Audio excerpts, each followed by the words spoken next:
All right. This is Rob. Hey guys. Say hi, Rob. All right. So, can you tell us a little bit? Is there anything you want us to know about this particular cut?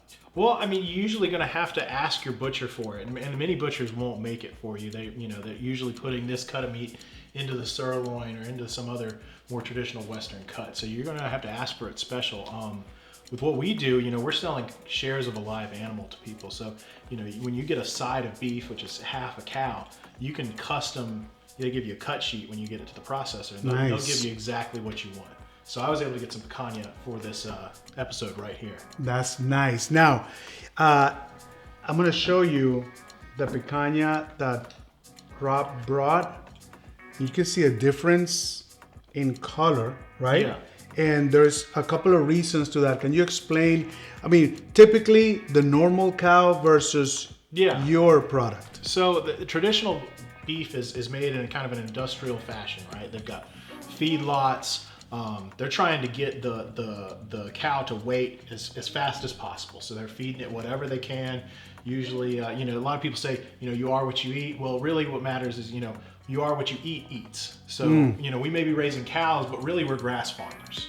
So one thing we do is we make sure the cows are fed nothing but a diet of grass. And, with the organic movement, there's some regulations with that, but grass-fed, it's currently the Wild West. They can really say whatever they want. So something that says grass-fed may be a combination of things, right? Yeah, and we've done that with some of our cows as well. And I think you can, especially if you make sure what kind of feed they're having when they call it finished, grain finished, right?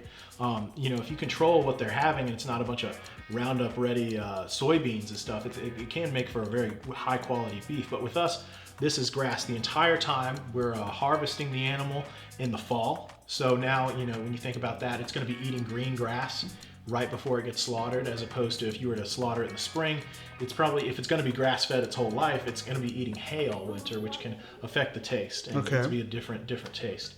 And then the other thing that we do that's unique is we age the animal to, the breed is belted Galloway, so it takes a long time. Belted Galloway. Belted Galloway. It is a Scottish breed. Kind of like, is it like Angus, kind of? Yeah, similar. They come from the same region. A lot of those breeds come from the UK. Mm-hmm. But this is a smaller breed compared to Angus. If you look at some of the more original Angus, they were originally smaller, had shorter legs. But what's unique about Galloway is they grow a secondary coat of fur, a long, shaggy color of or coat of fur. Kind of like your beard. Yes. So in the winter, I grow my beard out, and they grow their coat out, and as a result, they don't have to put as much of their fat into the outside of the carcass to keep themselves warm.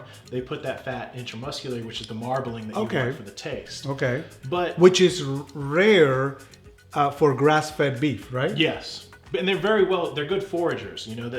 They'll eat plants that other cattle won't eat. So they're very, very hardy animals when it comes to being on a grass-fed diet for their entire life.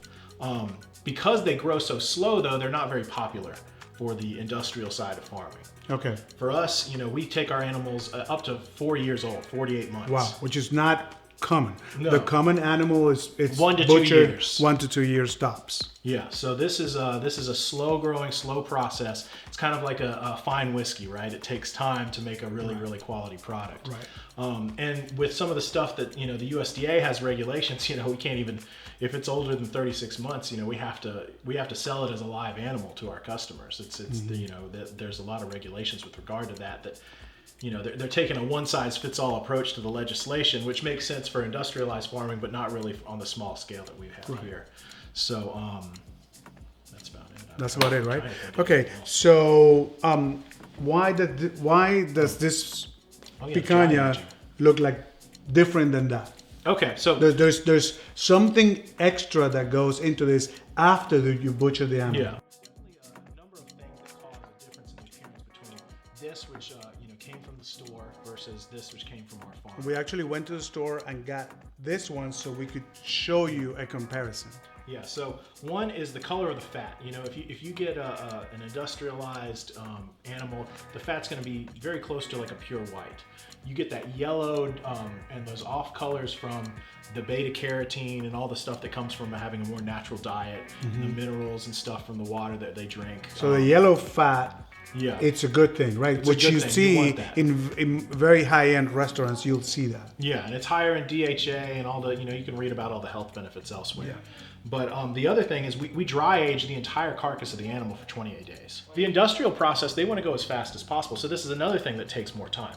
They would rather do a wet aging. So wet aging would be usually less than 14 days. And it gives you some of the tenderness of aging, but compared to a dry age, it intensifies the flavors. There's a lot more moisture loss. So the price of the, you look at it at the store, it's a lot more expensive, but once it goes through the pan and onto your plate, it loses a lot less weight to moisture. So it's really actually more cost effective if you think about it as far as what actually makes it to your plate versus get boiled off with steam when you're cooking something. So dry aging will concentrate the flavor, right? Through moisture loss. And tenderize it. And tenderize it as well. Enzymes. And then if you start going, into the, what do we want to say? Funky territory? Funky town? Yeah, when you take it to funky town, you're talking 70-day, 120-day dry age. A lot of times what they do is they'll take a subprimal cut, like a standing rib roast, and it starts growing mold. Yeah. It gets a desiccated... Like blue cheese. Actually, it's actually the same mold. So it gets a funky flavor, and ideally you want to have that be a bone-in cut, because you cut off a lot of that funky, desiccated exterior when you go to prep that steak for the plate, or for the grill rather. And so when you have it on the bone as well, that bone becomes the vehicle for that funky stuff to hit your nose, which of course influences the taste when you're eating it. That's right. So now you understand why when you go to a very high-end restaurant, you're getting both prime meat, which is just 3% of the whole beef market, and you are getting dry aged, right, which further complicates matters, right, in terms of price for you, right, and I. But that's why it tastes, usually a high-end steak tastes so different in a place like that. So we wanted to give you all this background so you start understanding why you may be willing to pay a little bit more here or there. And by the way, if they wanted to, they could contact you guys, right, and get some beef. The farm is out of Tennessee. We have a limited number of belted Galloways that we personally raise, as well as a couple of other farmers that we work with and help broker some of their beef. But if you follow at Armsdale Farm on Instagram, and I think if you use facebook.com/Armsdale Farm or at Armsdale Farm on Facebook, you can find us there. And we'll post out anything when we've got a couple of cows that are getting ready to be available for purchase. You basically put down a down payment, and we can send you all the details if you really. You can buy a whole quarter of a cow. That's actually the smallest increment that we go is a quarter of a cow. But a lot of times, if you want the custom cuts, you need to get a side of a cow. And contrary to popular belief, the entire animal is not just made up of ribeyes. Right. Exactly.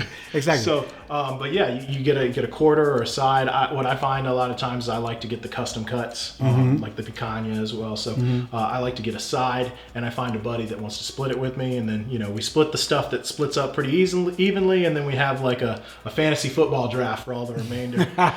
Go around and pick who gets what. That's cuts. cool. But I mean, that's taking that to the next level. And I know the average person watching this is not going to do that. But if you are interested, man, you can take this in so many directions and feed your family something that where it comes from. Actually, your sourcing is identified to the farm where it comes from, and you can design your cuts and all of that. But just based on obviously what most butchers will work with, right?